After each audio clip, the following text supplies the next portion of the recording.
जय जगन्नाथ। आज जस्ट करिया आम माछ तरकारी। देखो माछ जस्ट मु भाजुची तो आगु प्रोसेसटा मु कहबी। माछ तरकारी टिके होची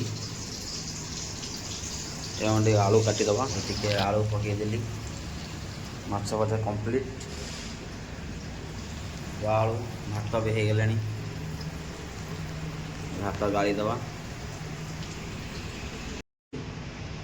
सब कंप्लीट मसला भी पड़गला। देखो देखिए सरला परे ये माछटा को पकेबा मसला कषा कंप्लीट आलू भी पके देइछि। ए खाली ओनली माछ पड़िबो तापर द एंड सरीगला।